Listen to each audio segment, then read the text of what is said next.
Hi guys, welcome back to my channel. Donc j'espère que vous allez bien, que vous allez tous et toutes bien. Moi ça va, ça peut aller. J'ai encore mon nez qui est encombré.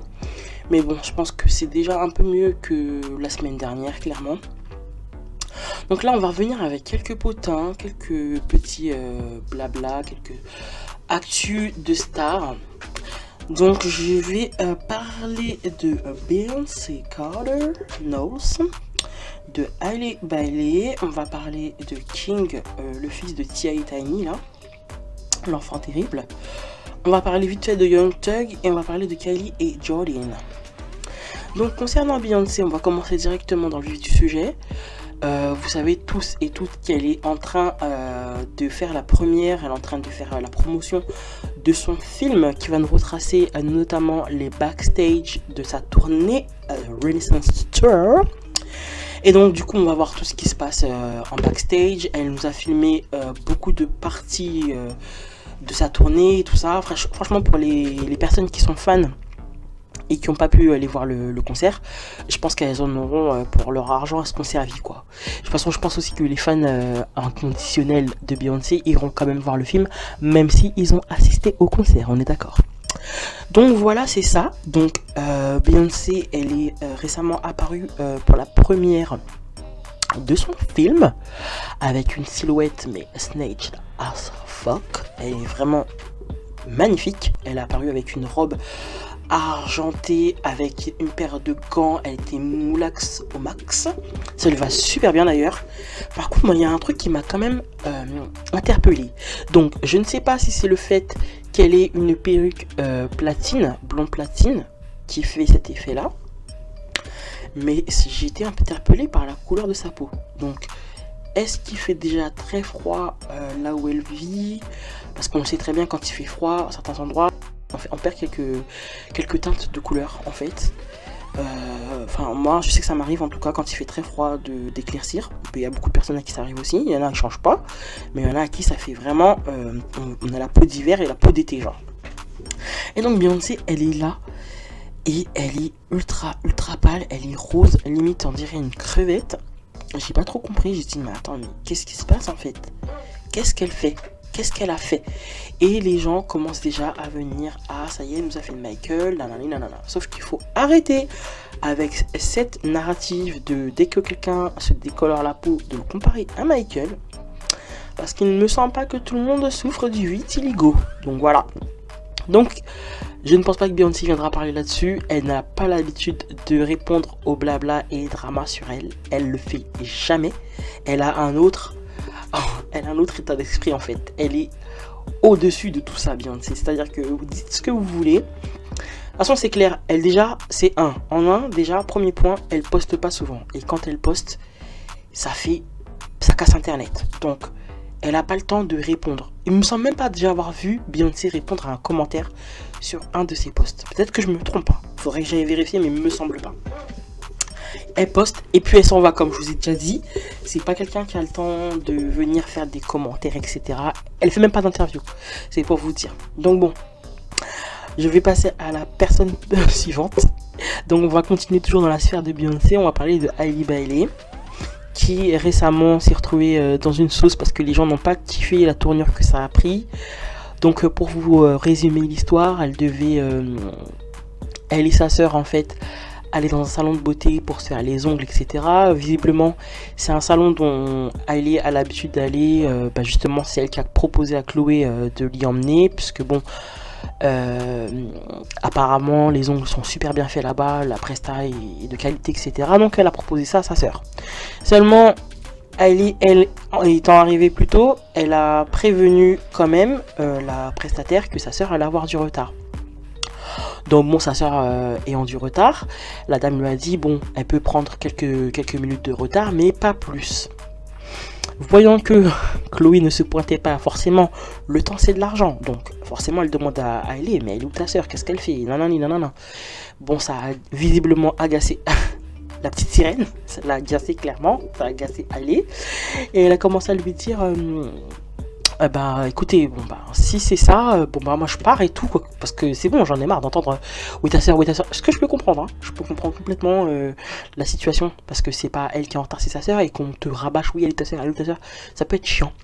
Mais comme elle a son amour pour sa soeur, tu vois, elle est soudée avec sa soeur, elle se dit tu fais pas, t'attends pas ma soeur pour faire sa prestation, bah je reste pas. Surtout que t'es en train de me rabâcher où est-ce qu'elle est, où est-ce qu'elle est, je quitte.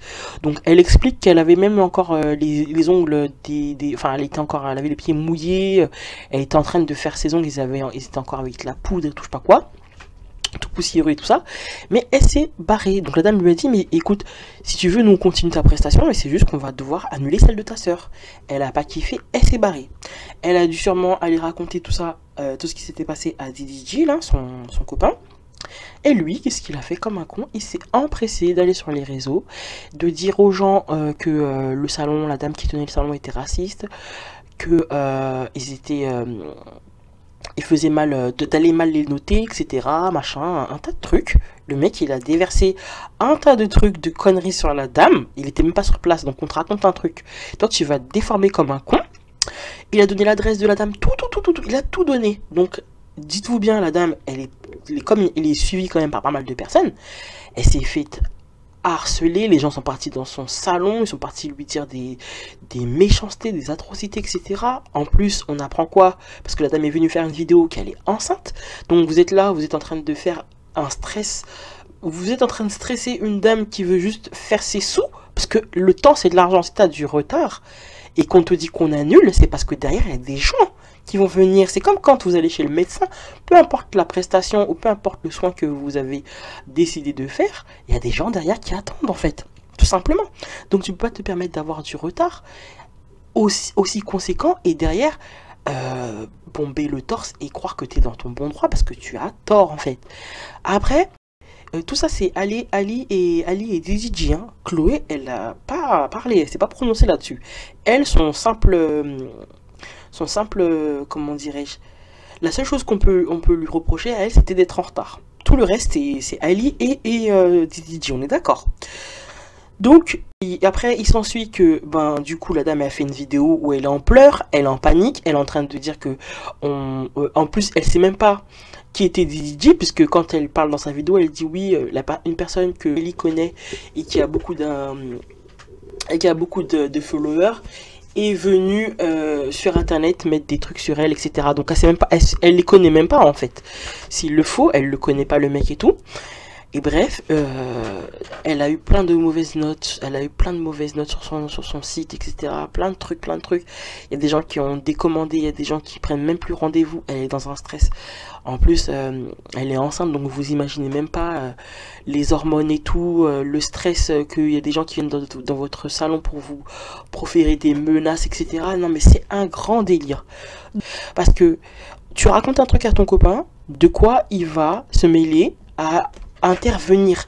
Est-ce qu'elle t'a dit qu'elle s'est faite agresser? Non. Est-ce qu'elle t'a dit qu'elle s'est faite insulter, etc.? Non.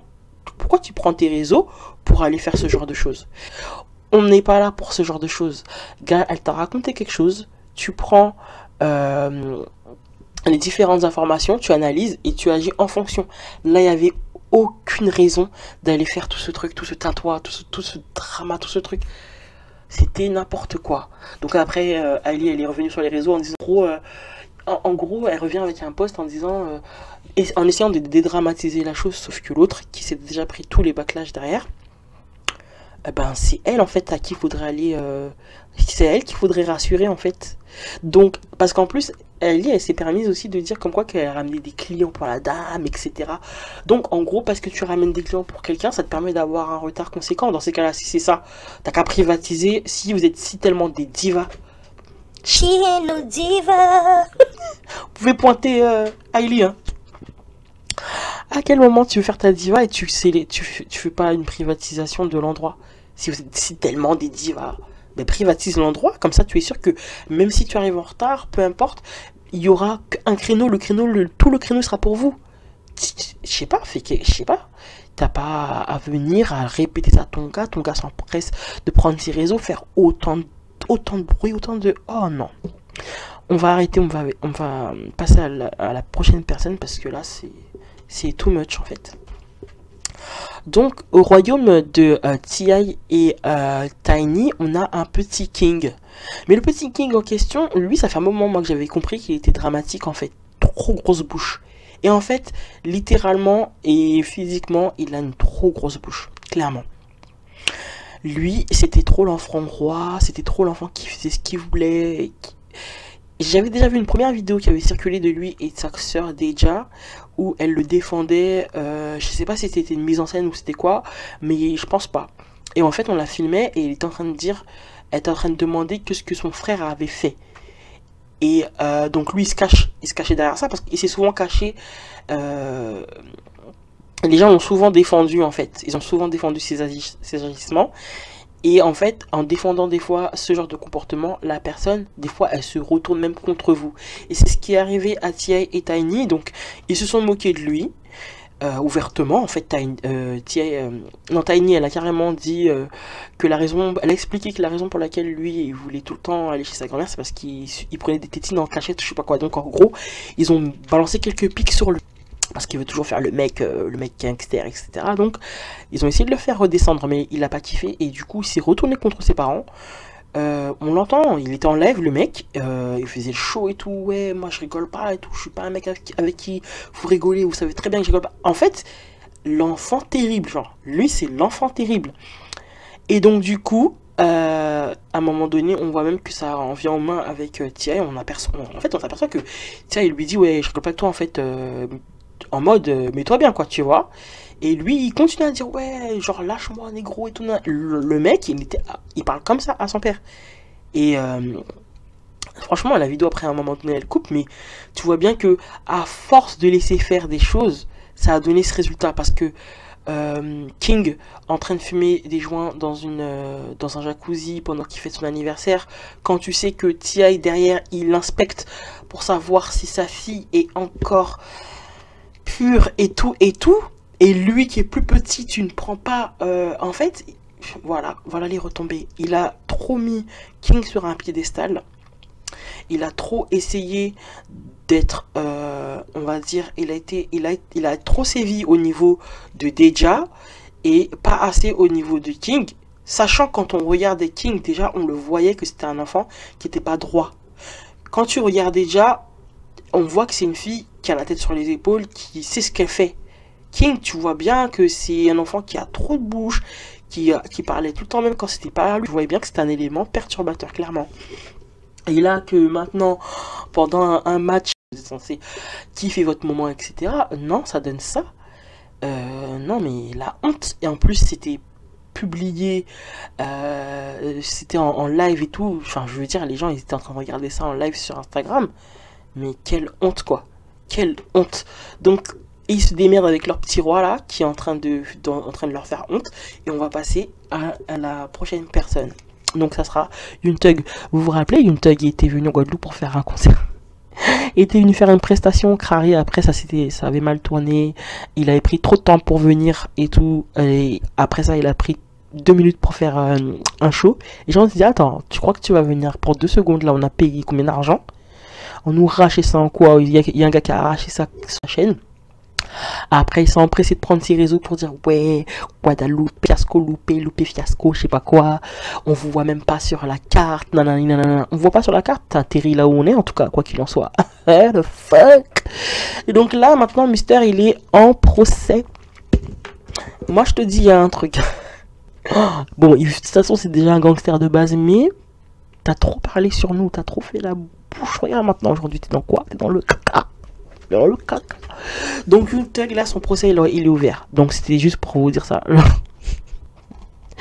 La meuf, trop chaud vide. Et c'était juste pour vous dire que le procès de Yoon Thug, il est ouvert. Écoute, hein, dans la vie, on a que ce qu'on mérite, ok? Donc voilà, c'est pas pour dire, mais voilà. Il fait le Thug, son nom c'est Yoon Thug. Donc là, vu qu'il y a la loi Rico et tout ce que tu dis, tout ce que tu fais, tout ce que tu chantes, etc. Même ton blaze, vu que tu te prends pour un thug, et ben ça peut servir contre toi. Donc voilà, maintenant, Mister, il y a un procès contre lui, notamment sur qui avait éclaté lors d'une tournée de Lil Wayne. Et il se dirait que c'était lui, soit qui avait commandité, soit qui avait tiré sur le bus de Lil Wayne. Donc lui, il voulait effacer Lil Wayne pour prendre sa place, c'est ça? Allez, vas-y, casse-toi, mec. Bref, j'espère qu'il sera condamné pour ce qu'il a fait. Là, pour le moment, je me suis un peu calmé avec Puff Daddy, mais on va revenir sûrement, on va revenir à lui, hein, je pense dans pas très longtemps. Donc, le cas Young Thug, il est terminé pour cette vidéo. Je ne vais pas parler plus de lui. On va revenir sur Kylie et Jordyn. Donc, je sais pas si vous avez vu, ils avaient montré un passage de Keep It Up with the Kardashians. Je sais plus comment ça s'appelle maintenant. J'ai oublié carrément, je peux pas vous dire. Mais où notamment on voyait, comment il s'appelle lui, Tristan Thompson en train de parler avec Kourtney, donc l'aîné des Kardashians, où il expliquait, il revenait sur l'histoire avec Jordyn en assumant en fait sa part de responsabilité dans ce qui s'était passé et en disant comme quoi qu'il était en partie responsable de ce qui s'était passé. Oui, bah c'est de ma faute et tout, nanani, nanana. Bon, ils sont tous les deux coupables, hein, on est d'accord. Mais il avait voulu endosser le truc quoi, en disant que oui, bah c'était moi le fautif, etc. J'aurais jamais dû l'embrasser, tatin. Bon, Kourtney, il parle avec lui, etc. Et là, après, récemment, on entend que Kylie et Jordyn, en fait, elles ont jamais vraiment cessé de se parler. Donc Kylie, elle a fait une interview pour un journal où elle expliquait en fait que elle et Jordyn, elles n'avaient jamais vraiment coupé leur amitié et que au final tout arrive pour une raison. Elle avait expliqué comme quoi que elles ont appris toutes les deux grâce ou à cause de ça à s'élever chacune de leur côté, parce que Kylie, elle expliquait, mais ça on l'avait bien compris, que Jordyn était comme une sorte de protection pour elle en fait. Elle la voyait, c'était son amie certes, mais elle lui permettait aussi de cacher elle pouvait, quand elle était en présence de Jordyn, son anxiété, ça se dissipait. Elle se sentait plus confidente en fait, plus rassurée quand Jordyn était avec elle. Et ça c'est avec tout le monde, on le voit dans ses vidéos assez souvent, que Kylie, elle est souvent accompagnée, elle a toujours besoin d'être avec quelqu'un parce elle a une forte anxiété. Et donc du coup, c'était comme une sorte de sécurité, une sorte de sérénité quand elle était avec Jordyn. Et du coup, le fait qu'il y ait eu ce problème-là, ça lui a permis de se faire sans elle. Et on a bien vu qu'est-ce qu'il en a suivi, hein, quand ça s'est terminé avec leur amitié, c'est un peu froissé par rapport à ce qui s'était passé. On a vu Jordyn dans une toute autre dynamique. Clairement, ça lui a permis de s'élever. Clairement, on peut dire qu'elle a fait un pas en fait vraiment dans l'industrie. Là, elle est reconnue en tant que Jordyn Woods et non en tant que Jordyn, la meilleure amie de Kylie. Et donc là, elle a sorti carrément une collection de vêtements, The Woods by Jordyn, et elle a travaillé sur une veste avec son copain là, Karl Anthony Towns. Et en fait, sur la veste en question, donc qui est en cuir et suédine, je crois que c'est de la suédine. Et donc bref, sur la partie qui est en suédine, c'est écrit, il y a un petit quote, I don't need your situation. Et en fait, ça fait référence à la phrase qu'elle avait dite lorsqu'elle était sur le show de Jada Pinkett Smith à l'époque, The Red Table, où on l'avait invitée pour qu'elle puisse expliquer ce qui s'était passé ce jour-là avec Tristan, etc., etc. Donc pour moi là, franchement, il y a plein de gens qui ont dit ouais, j'ai besoin de cette veste et tout, sors là. Et vous imaginez même pas à quel point, quand il arrive des fois une situation, il y a des gens qui arrivent à faire un business là-dessus. Notamment Keke Palmer, à un moment donné, elle a sorti des t-shirts quand il y avait eu l'histoire avec le père de son enfant, son baby daddy là, elle avait sorti des t-shirts. Là, il y en a une qui pourrait aussi se faire grave du blé, c'est Britney Spears, parce que là, elle est tellement confortable pour faire des tours sur elle-même en culotte basse. Une culotte basse, c'est pas tout le monde qui arrive à porter ça. Et quand tu vois avec quelle aisance elle la porte, la sienne, tu peux te dire que il serait temps de capitaliser là-dessus, quoi. Tu sors ta marque de culotte, t'es tout le temps en train de tourner en rond dans ton salon en culotte. Mais fais une marque de culotte et sors ça, quoi. Les gens, ils vont acheter. Ils vont acheter. Mary G, on attend aussi sa collection de bottes. Il y a des trucs que les gens, ils ont l'habitude de porter ou qu'on les voit avec et c'est leur signature, clairement. Mais capitaliser là-dessus. Des fois, ça passe. Et elle, là, les retours que les gens, ils ont eu avec le I don't need your situation, il y a plein de gens qui ont dit, si tu sors ça, je l'achète direct. Et des petites phrases comme ça, c'est des phrases qui font mouche, en fait, clairement. Quand tu portes un vêtement où il y a écrit I don't need your situation, c'est clairement selfish. C'est un truc, tu te dis, ah ouais, la personne qui porte ça, elle est confidente as fuck. Genre, j'ai pas envie de me retrouver pour porter ce genre de truc. C'est que t'as grave confiance en toi. Mais grave confiance en toi. Le message, il est puissant, quoi, tu vois. Donc, c'est tout ce que je lui souhaite à la Jordine, hein, qu'elle arrive à se faire un nom. Clairement, bon, elle a déjà commencé, elle est déjà en passe, parce qu'elle est vraiment très présente, elle est souvent invitée dès qu'il y a quelque chose, etc. Elle a réussi à se faire, elle a réussi à sortir vainqueur dans cette histoire. C'est-à-dire que, autant elle était dans la sauce, aujourd'hui, elle est même plus, elle est plus la bête noire dans cette histoire. Clairement, tous les retombées, c'est sur Tristan Thompson qui sont... Non, clairement, lui, il continue à passer pour le guignol. De toute façon, il a pas continué. Il s'est pas arrêté en ses bons chemins. Hein. C'est pas parce qu'il y a eu l'histoire à l'incident avec Jordine qui s'est arrêté. Donc Chloé, là, normalement, elle voit à qui elle a affaire. Bref, c'est la fin de cette vidéo, les gars. Je vous souhaite une très bonne journée, une très bonne soirée, une très bonne matinée. Je ne sais pas à quelle heure vous allez regarder cette vidéo. N'hésitez pas à vous abonner, à mettre votre meilleur pouce en l'air, activer la cloche des notifications. Et on se retrouve très vite dans une prochaine vidéo. Et jusque là, portez-vous bien. Bye bye.